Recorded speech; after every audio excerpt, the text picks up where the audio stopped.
नमस्ते स्टूडेंट्स, पाठशाला पंडित में आप सभी का स्वागत है। मैं हूं आयुष भट्टाचार्य। आज हम देखेंगे वेक्टर सबस्पेस। ओके, चलो टॉपिक लिख देते हैं।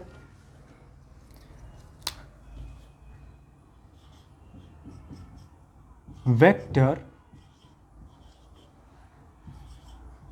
सबस्पेस। तो वेक्टर स्पेस जो है वो तो हमने देख लिया। एक वेक्टर स्पेस क्या होता है? ऐसा एक सेट जिसके अंदर वेक्टर्स हो और वो सारे वेक्टर्स उन 10 रूल्स को फॉलो करते हो। कौन से 10 रूल्स? वो जो मैक एड करके मैंने जो बताया था वो रूल्स, उसे फॉलो करते हो, उसे कहते हैं एक वेक्टर स्पेस। उस सेट को कहते हैं एक वेक्टर स्पेस। तो वेक्टर सब स्पेस क्या होता है? तो देखो, अगर सोचो वेक्टर जो स्पेस है, वेक्टर स्पेस अगर मेरा V है, ठीक है, तो ये तो एक सेट हो गया। ये तो एक सेट है ना, सेट है। तो अगर मैंने W करके एक सबसेट लिया, W करके एक मैंने इसी का ही इसमें जो जितने सारे एलिमेंट्स हैं उसमें से एक सबसेट मैंने लिया जिसका नाम है W। तो ये W अगर वो जो सारे रूल्स है, 10 के 10 रूल्स, मैक एड रूल्स, अगर ये भी फॉलो कर रहा है, अगर ये भी फॉलो कर रहा है, तो फिर इसे एक वेक्टर सबस्पेस कहा जाएगा। ओके, तो इसे फिर एक वेक्टर सबस्पेस कहा जाएगा। याद रखना, इसे भी 10 के 10 रूल्स फॉलो करने हैं, लेकिन इसके एलिमेंट्स में होने ही चाहिए, मतलब इसका सबसेट होना चाहिए। ठीक है, तो अगर सबसेट की बात है, मतलब कैसा देखे, ऐसे दिखेगा ना, subset W is a subset of V, ऐसे दिखता है। तो अगर सबसेट की ही बात आ रही है, या चलो सबसेट बाद में छोड़ो, बाद में उसके बारे में डिस्कस करेंगे। पहले देखो, ये एक वेक्टर सबस्पेस है, यानी 10 के 10 रूल्स फॉलो कर रहे हैं। तो अगर हमें बताया जाए कि ये वेक्टर सबस्पेस है कि नहीं, ये चेक करो, तो क्या हमें वो सारे 10 के 10 रूल्स फॉलो करने पड़ेंगे, चेक करने पड़ेंगे एक के बाद एक? नहीं। इस केस में वेक्टर स्पेस में करना पड़ता था, उसमें कुछ नहीं कर सकते, लेकिन इस केस में वैसे नहीं है। इस केस में मैं सिर्फ 2 रूल्स बताता हूँ। ओके, सिर्फ 2 रूल्स, वो देखने हैं कि फॉलो हो रहे हैं कि नहीं। ओके, तो देखो यहाँ पर जो सबसे पहला रूल है, एक्चुअली 3 रूल्स है अभी के लिए। अभी पहले मैं 2 दिखाता हूँ, फिर एक प्रॉपर्टी प्रूव करने के बाद तीसरा रूल भी ऐड हो जाएगा। ठीक है, तो देखो, okay, rules for vector subspace. Okay, मैं एक बार चेक कर लेता हूँ अच्छे से दिख रहा है कि नहीं। Okay, so rules for a vector subspace. पहला रूल ये है कि सोचो अगर अल्फ़ा और बीटा दोनों इस W के एलिमेंट्स हैं, मतलब ये तो वैसे वेक्टर्स है जो W के एलिमेंट्स हैं। ऑलराइट, तो फिर अल्फ़ा प्लस बीटा ये भी W का एक एलिमेंट होना चाहिए। ओके, चाहे तो मैं इसे पूरा एक लाइन में लिख देता हूँ ताकि मतलब रूल्स क्लियर हो। ये दूसरा रूल है। ओके, पहला रूल मैं बताऊँगा, इसके बाद अल्फ़ा एंड बीटा ये दोनों होंगे इस वेक्टर सबस्पेस का एलिमेंट्स। तो फिर इसका और इसको ऐड करने के बाद जो बनेगा रिज़ल्ट, वो भी W का पार्ट होना चाहिए, W का एलिमेंट होना चाहिए। ये पहला, ये तो वैसे वो क्लोजर प्रॉपर्टी की तरह ही हो गया और कुछ नहीं। जो तीसरा प्रॉपर्टी है, पहला मैं बाद में बताता हूँ। तीसरा जो रूल है वो ये है कि सोचो मैंने कोई A ऐसे वेक्टर ले लिया, वेक्टर नहीं, A एक स्केलर है। ओके, A एक स्केलर है, तो वो तो रियल नंबर्स में आएगा। एंड अल्फ़ा जो अल्फ़ा क्या है, अल्फ़ा एक वेक्टर है W का। देन A अल्फ़ा ये भी वेक्टर स्पेस W का पार्ट होना चाहिए। ओके, और इसे कहते हैं, ये वैसे मल्टीप्लिकेशन प्रॉपर्टी है। ओके, ये एडिशन प्रॉपर्टी है, वो मैकएडेट का ये एडिशन प्रॉपर्टी है, ये मल्टीप्लिकेशन प्रॉपर्टी है। अभी फर्स्ट के बारे में देखेंगे, पर उसके पहले एक बात बताओ। मैंने बताया कि W V का वेक्टर सबस्पेस होना चाहिए, I mean उसका सबसेट होना चाहिए। ओके, वेक्टर सबस्पेस बनने के लिए इसको इसका सबसेट होना चाहिए। तो फिर अगर मैं बताऊँ कि रुको, सम प्रॉपर्टीज। ओके, तो अगर मैं बताऊँ कि V इज अ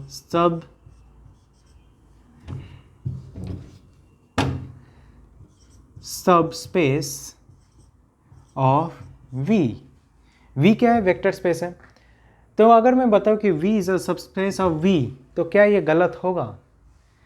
नहीं, ये गलत नहीं है, क्योंकि हमने पहले ही देखा है कि किसी भी एलिमेंट, मतलब किसी भी सेट का जो सबसेट वो खुद हो सकता है। ठीक है, अगर सोचो सेट A है तो उसका सबसेट A हो सकता है, B है तो उसका सबसेट B हो सकता है, तो V का सबसेट V हो सकता है। ये पहली बात। दूसरी बात, अभी V अगर एक सबस्पेस है तो वो 10 के 10 रूल्स फॉलो कर रहे हैं क्या? ऑफ कोर्स कर रहे हैं, क्योंकि वेक्टर स्पेस ही तो है। वेक्टर स्पेस है इसलिए तो वो 10 के 10 रूल्स मतलब फॉलो किए, इसलिए तो वेक्टर स्पेस बना है ना। और अगर फॉलो कर रहे तो सबस्पेस बनने का भी लायक है, कोई प्रॉब्लम नहीं है उसमें। तो V is a subspace of V। दूसरी प्रॉपर्टी है कि ऐसा मैंने एक सेट ले लिया जिसमें 0 वेक्टर हो। ठीक है, 0 वेक्टर हो is a subspace of V। मतलब कोई सबस्पेस अगर दिखाई ना दे तो, लेकिन ये तो दिखाई देगा ही। मतलब हर एक सबस्पेस में ये होना ही चाहिए। ओके, हर एक सबस्पेस में ये होना ही चाहिए। क्यों? क्योंकि ये दोनों रूल्स फॉलो कर रहे हैं, ये दोनों रूल्स फॉलो कर रहे हैं। सोचो कोई एक सबस्पेस है जिसमें सिर्फ 0 मिल रहा है। ओके, जिसमें सिर्फ 0 मिल रहा है, मतलब 0 वेक्टर मिल रहे हैं, तो 0 वेक्टर है उस सबस्पेस में। सोचो मैंने 0 वेक्टर ले लिया, अभी और तो कुछ नहीं है ना। अल्फा अगर 0 वेक्टर है तो बीटा क्या लूँ मैं? कुछ और है क्या हमारे पास? सिर्फ तो 0 वेक्टर ही है एक सबस्पेस में। चाहे तो अच्छे से दिखाई देता हूँ। सोचो ये W का पार्ट है। ओके, और सिर्फ यही एक है, चाहे तो और भी अच्छे से दिखा देता हूँ। W ऐसा, ठीक है, W हैज़ 0 वेक्टर, बस और कुछ नहीं है। तो 0 एक अल्फ़ा में मैंने डाल दिया, अभी बीटा चाहिए, बीटा तो यहाँ पे है नहीं, तो यहाँ पर भी 0 ही डालना पड़ेगा। अभी 0 + 0 क्या बनता है? 0। और क्या 0 इसका W का एक एलिमेंट है? ऑफ कोर्स है। तो ये जो प्रॉपर्टी लिखा है मैं पहला ये सेटिस्फाई कर रहा है। ओके, दूसरा जो दूसरा प्रॉपर्टी सेटिस्फाई कर रहा है। और जो तीसरा प्रॉपर्टी है वो है कि किसी स्केलर के साथ मल्टीप्लाई करने के बाद भी वो W में ही रहेगा, मल्टीप्लिकेशन प्रॉपर्टी। तो अभी चलो कुछ भी मल्टीप्लाई कर लो, पूरे रियल नंबर्स का तो पूरा खजाना है, उस खजाने में से कोई भी एक नंबर उठा लो, मल्टीप्लाई कर दो, तो 0 ही बनेगा। और 0 तो W का एक एलिमेंट है, तो ऑफ कोर्स ये भी सेटिस्फाई हो जाता है। ओके, इसलिए ये जो 0 is a subspace of V, ये प्रॉपर्टी सेटिस्फाई हो रहा है हर केस में। ओके, हर एक केस में ये सेटिस्फाई हो रहा है, और इसलिए ये ही है हमारा पहला रूल। पहला रूल ये है कि एक्चुअली जो रूल है वो ऐसा है कि उससे नल नहीं होना चाहिए। मतलब ये पता है ना, ऐसा ना हो कि W है और वो पूरा खाली के बैठा है। नहीं, खाली वो रह ही नहीं सकता। क्यों? क्योंकि इसमें 0 है, रहेगा ही। एटलीस्ट ब्रैकेट में लिख देता हूँ, 0 vector must be there. Okay, at least 0 vector must be there. Alright, तो समझ में आ गई ये बात? ओके, अभी हम देखेंगे, ये पहली बात अच्छे से देख लो। ओके, इसके बाद हम नेक्स्ट जो करेंगे वो ये है कि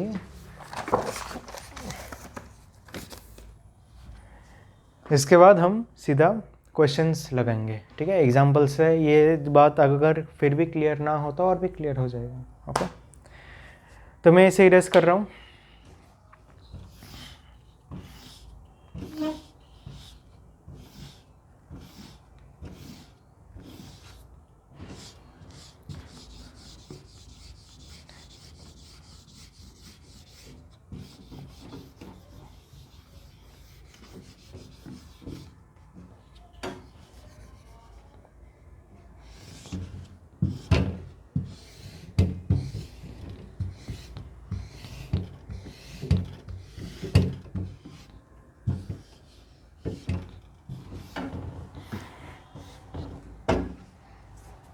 ओके, सो नाउ एग्जाम्पल ले लेते हैं डायरेक्ट। ओके, क्वेश्चन है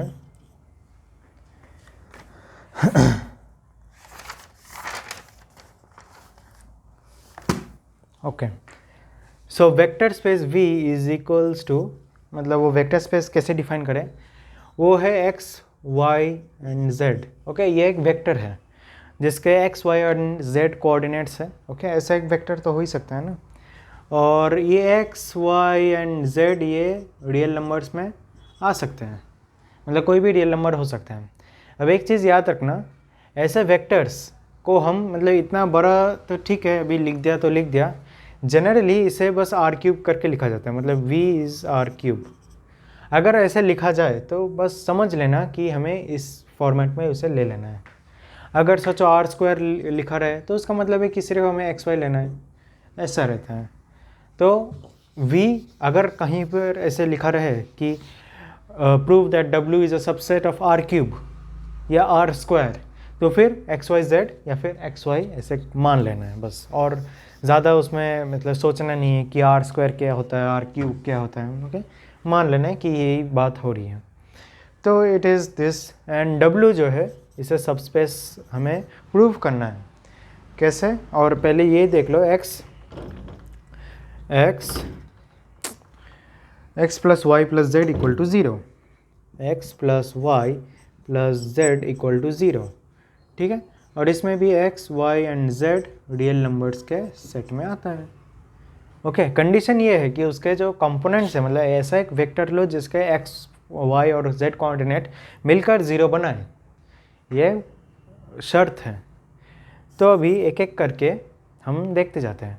तो जैसे मैंने बताया कि वेक्टर सबस्पेस बनने के जो रूल्स है वो मैं चाहे तो शॉर्ट में यहाँ पे लिख देता हूँ। मस्ट बी देयर, ओके, ये रहना ही चाहिए। दूसरा है कि दूसरा क्या था, हाँ, alpha plus beta should be a part of W। 3 A alpha should be a part of W, ठीक है। अल्फ़ा एंड बीटा जो ग्रीक लेटर्स में लिख रहा हूँ उसका मतलब है कि वो वेक्टर्स है और ए एक स्केलर है, स्केलर क्वांटिटी है। तो V एंड W, और हाँ, is W a vector space, okay, is W a vector subspace of V, ये क्वेश्चन। तो चलो लिखते हैं, अभी देखते हैं। सबसे पहली शर्त क्या है कि उसे नल वेक्टर, मतलब नल सेट नहीं होने देना है, मतलब ज़ीरो तो रहेगा ही, वो हमें चेक करना है यहाँ पर। पहली बात, zero must be N element of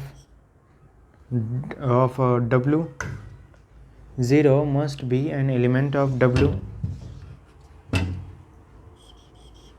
correct. Zero must be N element of W। दूसरा,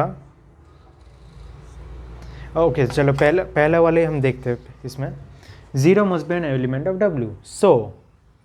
ज़ीरो वेक्टर, इसमें मतलब क्या होगा, zero comma zero comma zero. Zero vector का मतलब क्या है, zero comma zero is equals to x y z is an element. Okay, it is an element. So therefore let's see now. अभी देखते हैं कि वो होता है क्या. 0 plus 0 plus 0 is equals to 0. ये है LHS. Okay, LHS. RHS क्या है हमारा? देखो LHS में क्या था, x plus y plus z, तो 0 प्लस 0 प्लस 0 तो 0 हो गया. RHS हमारा क्या है, वो भी 0 है पहले से. Therefore LHS equals RHS. Therefore 0 vector is a part of is a part नहीं, ज़ीरो वेक्टर, या इतना बड़ा लिखने की भी ज़रूरत नहीं है. Zero vector belongs to W, therefore W is not null vector. बस पहला प्रॉपर्टी प्रूव हो गया, रूल प्रूव हो गया. पहला रूल तो सेटिस्फाई कर रहा है. ओके, सो नाउ दूसरा जो रूल है वो हम देखते हैं. दूसरा रूल है कि अल्फ़ा एंड बीटा ऐड करके वो भी W का ही पार्ट होना चाहिए. सो देखते हैं अभी दूसरा.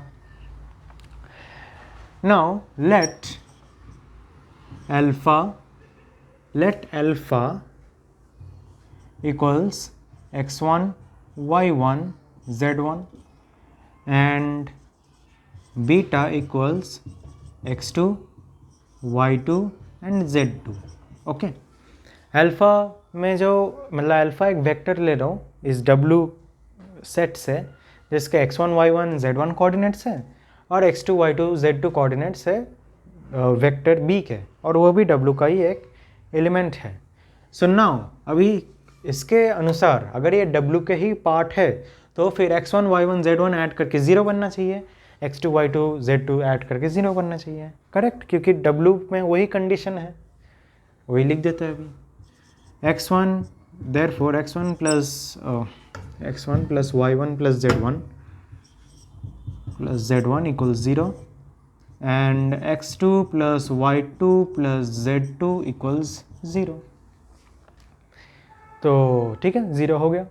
अभी इसके बाद हमें late alpha plus beta equals gamma. ठीक है, मान लेते हैं अभी के लिए कि गामा करके एक वेक्टर है.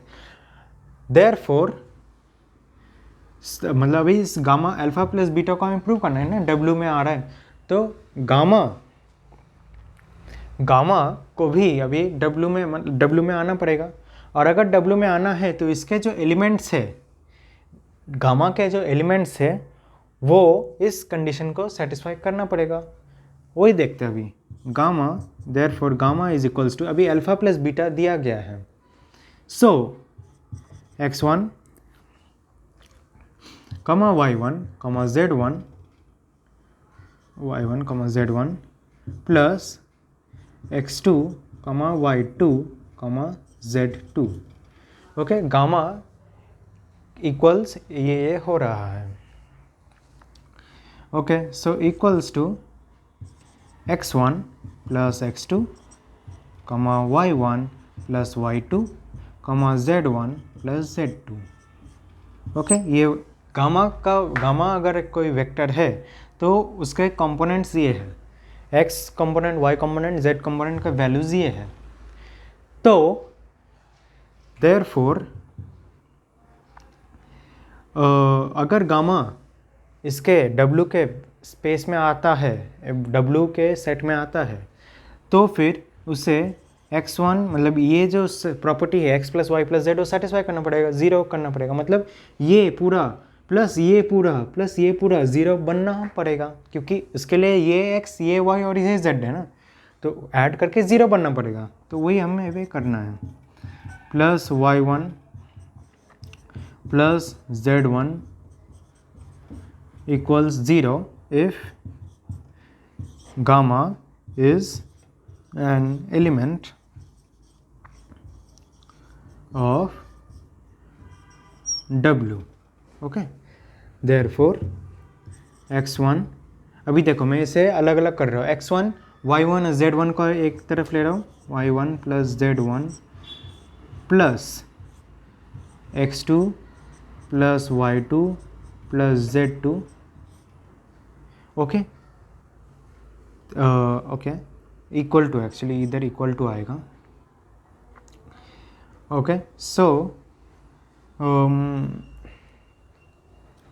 या चलो छोड़ो, इधर इक्वल टू नहीं, इसके नीचे इक्वल टू देते हैं, इक्वल टू, ये क्या है, x1 plus y1 plus z1, ये कहाँ गया, यहाँ, ये तो ज़ीरो हो गया, प्लस ज़ीरो, ये भी ज़ीरो है, इज इक्वल्स टू ज़ीरो।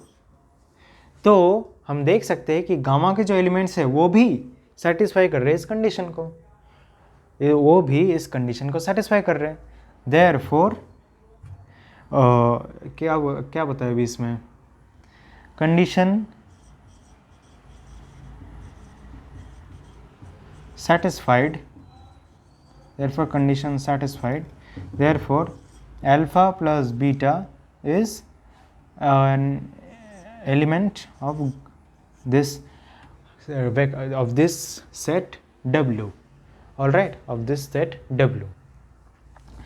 इसे मैं ये वाला साइन नहीं, उल्टा मुझे ये वाला साइन देना चाहिए, ओके,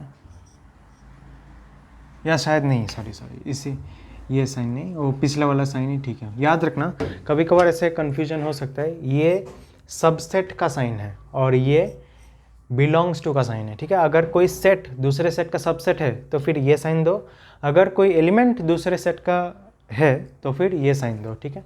कभी कभार मैं भी ऐसे कंफ्यूज हो जाता हूँ, तो खैर, ओके।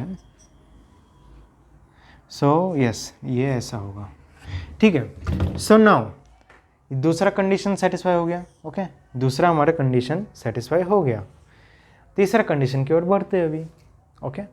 तो एक काम करता हूँ, आप ये चाहे तो अच्छे से नोट कर लीजिए या स्क्रीनशॉट ले लीजिए, मैं इस पार्ट को इरेज करने जा रहा हूँ, आई मीन ये सिर्फ इस पार्ट को, क्योंकि क्वेश्चन को रहने देता है, ओके, हो गया, ठीक है।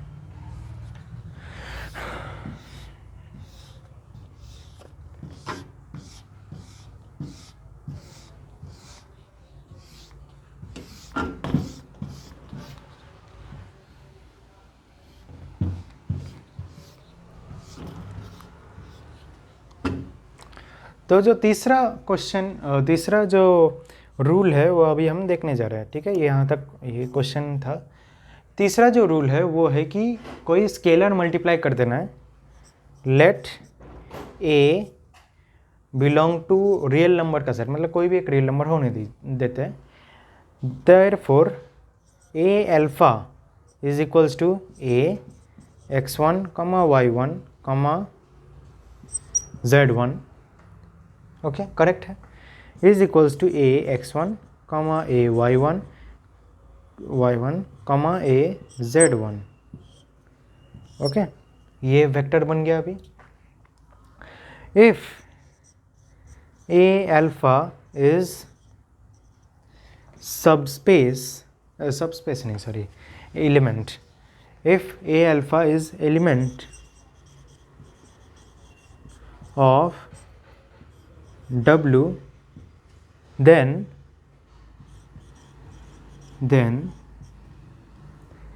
ax1 plus ax2 नहीं, ay1 plus az1 equals to 0, correct. क्योंकि अभी ये अगर पूरा एक वेक्टर मान लेते हैं इसको, तो फिर इसके लिए ये x, ये y और ये z है, और x plus y plus z तो हमें 0 बनाना है, तो ये कंडीशन होगा अगर ये है एलिमेंट W का, ओके। नाउ LHS में क्या होगा, ax1 plus ay1 plus az1, क्योंकि हमें ये प्रूव करना है, ठीक है, ये पे प्रूव करना है हमें, is equals to ax1 plus y1 plus z1, okay, is equals to 0। क्यों? क्योंकि x1 plus y1 plus z1 हमें पता है क्या है, 0 है। ए कुछ भी रहने देते हैं, 0 तो बनेगा ही, okay. And RHS is equals to 0, जो कि पहले से लिखा हुआ है। हेंस कंडीशन या चलो कंडीशन सेटिस्फाइड वो चाहे तो लिख सकते हो, मैं डायरेक्ट यहाँ पे लिख देता हूँ a alpha is an element of W, okay, is an element of W. तो क्या तीनों के तीनों प्रॉपर्टीज़ या तीनों के तीनों रूल्स सेटिस्फाई हो रहे हैं? ऑफ कोर्स हो रहे हैं, ऑफ कोर्स हो रहे हैं। इसीलिए अभी हम इसे घोषित कर सकते हैं कि W एक वेक्टर स्पेस है, ओके। हेंस ऐसे करके लिख सकते हो नीचे कि hence proved that W is a vector space of V, okay. तो ये मेन था प्रॉपर्टी। और भी क्वेश्चन देख लेते हैं, ठीक है, और भी क्लियर हो जाएगा। तो चलो इसे अभी इरेज कर देते हैं। V, अभी देखो मैं वो जो पूरा स्टेटमेंट लिख रहा था x, y वो नहीं लिखूंगा। अभी मैं क्या लिखूंगा, डायरेक्ट आर स्क्वायर लिखूंगा। आर स्क्वायर का क्या मतलब है, x, y है सिर्फ, ओके, x, y है। v is r square and जो w है उसमें कंडीशन है वो x minus y is equals to 1, x, y मतलब ये जो दोनों एलिमेंट्स है वो रियल नंबर्स में बिलोंग करते हैं, okay. So now is question वही है, W वेक्टर स्पेस है कि नहीं, चेक करते हैं। पहला रूल क्या था, 0 रहना चाहिए, 0 मस्ट बी देयर। अब इसमें 0 वेक्टर का मतलब क्या है, 0 must be N element of W, therefore 0, 0 is equals to x, y, therefore it must, मतलब ये 0, 0 अभी इसको सेटिस्फाई करना चाहिए। अगर ये एक वेक्टर स्पेस है तो W एक वेक्टर स्पेस है तो अभी देखते हैं। वैसे तो देखकर ही समझ आता है कि सेटिस्फाई नहीं करेगा, पर फिर भी देखते हैं। LHS is x, minus y which is equals to 0 minus 0 which is equal to 0। RHS तो 1 है। LHS is not equal to RHS, ये तो पहले कंडीशन में ही फेल हो गया। LHS RHS के इक्वल नहीं है, क्यों? क्योंकि 0 जो वेक्टर है वो सब्सटीट्यूट करने गए तो कंडीशन फेल हो गया, इसलिए LHS not equal to RHS। therefore W is not a vector subspace of R square, okay, R square या V कुछ भी लिख सकते हो, ओके। तो ये छोटा क्वेश्चन था क्योंकि पहले इसमें ही हमें पता चल गया कि ये फेल हो गया, ठीक है। तो ऐसे भी क्वेश्चंस आ सकते हैं कि जहाँ पे मतलब वो न ये जो 0 वेक्टर शामिल करने का जो कंडीशन है वो ही फेल हो जाए, ऐसे भी क्वेश्चंस आ सकते हैं। तो चलो इसे भी इरेज कर देते हैं। समझ में आ गया ना ये क्वेश्चन, ओके। तो जो थर्ड क्वेश्चन है वो अभी देख लेते हैं, ओके। तो थर्ड क्वेश्चन है V is R square, okay, and W is a matrix, okay. और मैट्रिक्स ऐसा है कि B है यहाँ पर C B, okay, B C ये है एंड ये माइनस है, ऑलराइट, ये माइनस है एंड B, C ये सब रियल नंबर्स में आता है, बस यहाँ पर बंद। तो क्या अभी ये इसका एक वेक्टर सबस्पेस है, वो हमें देखना है, देखते हैं अभी।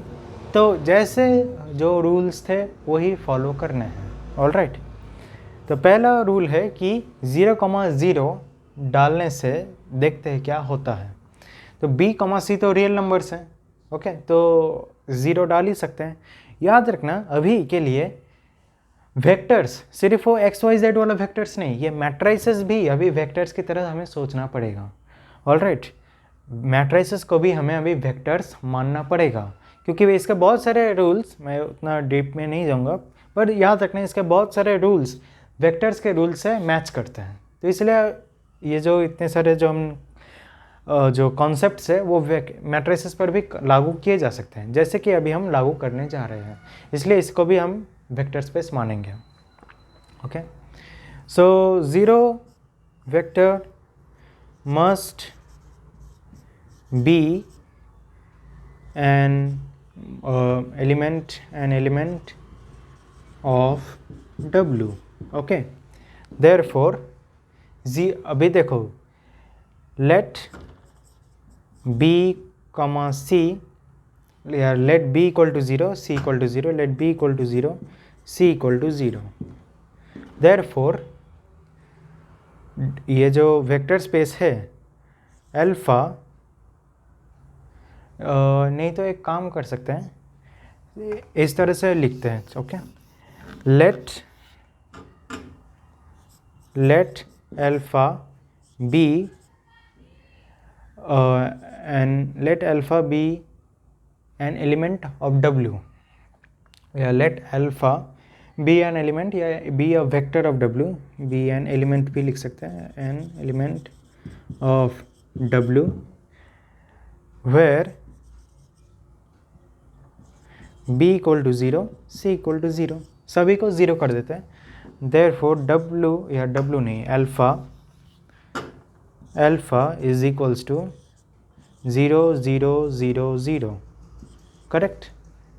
0 सब, अगर B में 0, C में 0 कर दिया, क्योंकि मैं कर सकता हूँ, रियल नंबर्स हैं, तो ये पूरा 0 हो जाएगा. और ये क्या है, ये तो 0 वेक्टर ही हो गया ना, इज इक्वल्स टू 0 वेक्टर, ये 0 वेक्टर हो गया.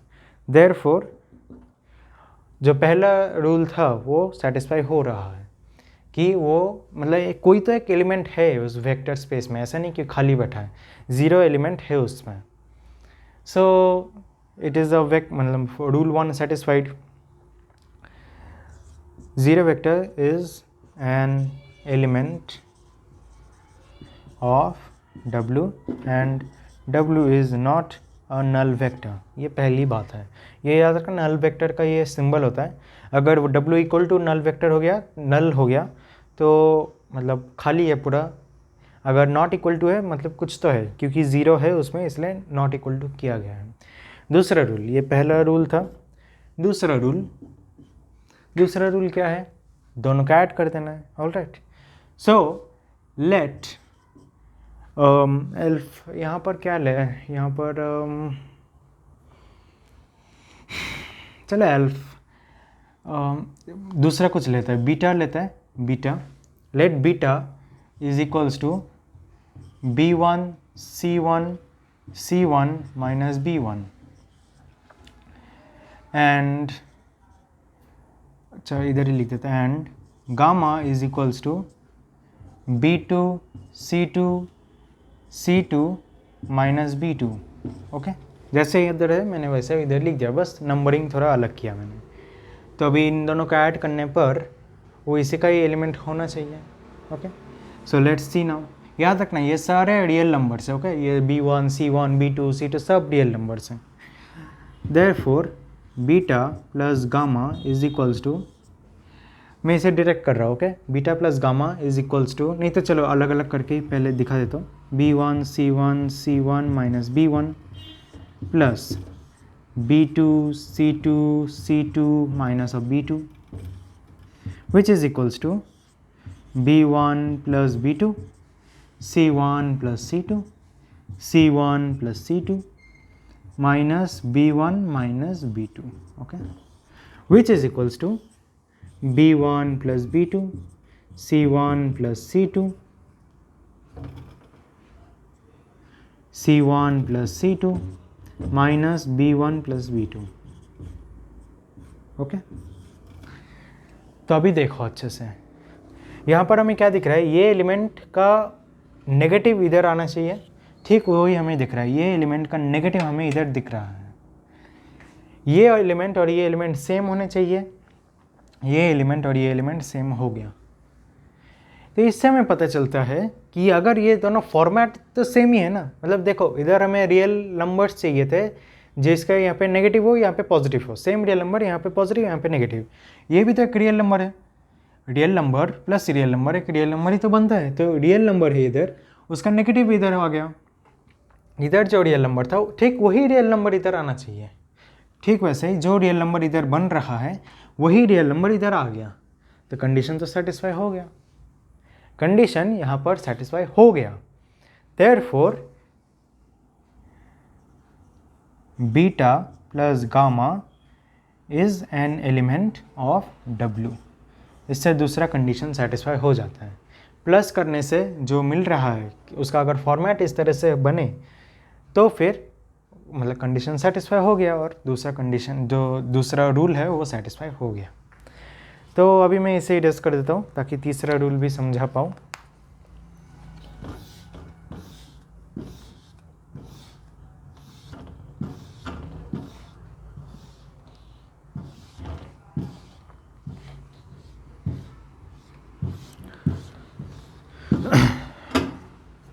तो तीसरा रूल है कि कोई स्केलर से मल्टीप्लाई करो। तीसरा लेट ए, हाँ ठीक है, ए ही ले लेते हैं, b scalar quantity, scalar number कुछ भी लिखो, ए रियल नंबर है एक कोई तो भी, और वो हमें मल्टीप्लाई करना है। देयरफॉर ए बीटा, ओके, ए ये एक स्केलर है जो कि एक वेक्टर बीटा से मल्टीप्लाई हो रहा है। उसका मतलब क्या हुआ, ए बीटा क्या है, b1 c1 b1 c1 c1 minus of b1, okay, which is equals to a b1 a c1 minus of a b1। तो ये तो वो ही जैसे मैंने इधर प्रूव किया था कि ये एलिमेंट और इसका एलिमेंट सेम होने चाहिए मैग्नीट्यूड में, बस नेगेटिव आ जाना चाहिए इधर। ठीक उधर ही वैसा ही है, इधर भी वैसे ही है, इधर भी वैसे ही है, सेम, ठीक है। और ए तो रियल नंबर है, तो real number multiplied by real number एक रियल नंबर ही आता है, ऐसा नहीं कि कुछ अलग ही नंबर आ गया, नहीं, रियल नंबर ही है।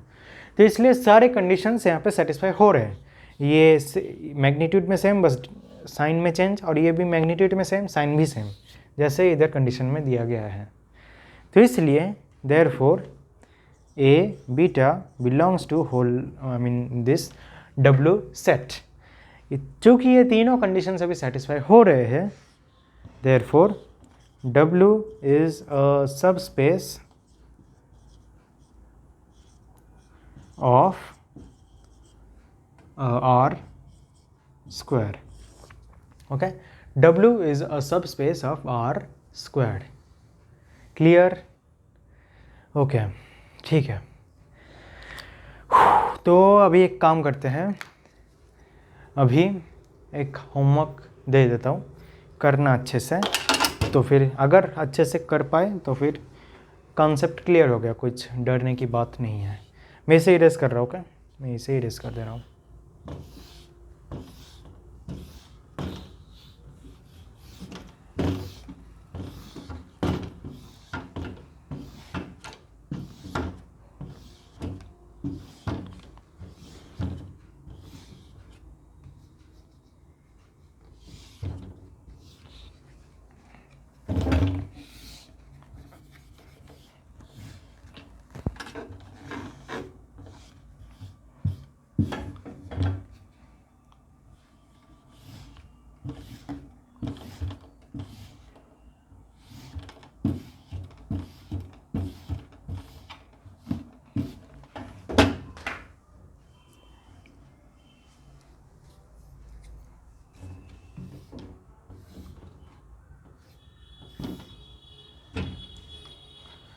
ओके, सो नाउ जो होमवर्क क्वेश्चन है वो ये है कि v जो है वो r⁴ है, ओके, r⁴ है, लेकिन डरो मत, ओके, डरो मत। जो w है वो है a minus b plus c, 2a minus b, a minus b minus 5c, 2a minus c, okay, 2a minus c, all right. तो ये अभी दिखाना है, प्रूव करना है, या चलो चेक करना है, एटलीस्ट चेक करना है कि ये वेक्टर v का वेक्टर स्पेस v का सब स्पेस है कि नहीं, ओके। यहाँ पे a b c तीनों रियल नंबर्स है, ठीक है। ये होमवर्क क्वेश्चन है तो अच्छे से कर लेना। और कमेंट सेक्शन में ज़रूर बता देना कि वेक्टर सब स्पेस है या नहीं। ओके, तो चलो फिर आज के लिए इतना ही। अगर वीडियो अच्छा लगे तो लाइक कर दीजिए, अब तक नहीं किया तो प्लीज़ अभी तक कर दीजिए अच्छा लगे तो, और शेयर कीजिए अपने फ्रेंड्स के साथ, और ज़रूर हमारे चैनल को सब्सक्राइब कीजिए। तब तक के लिए थैंक यू वेरी मच।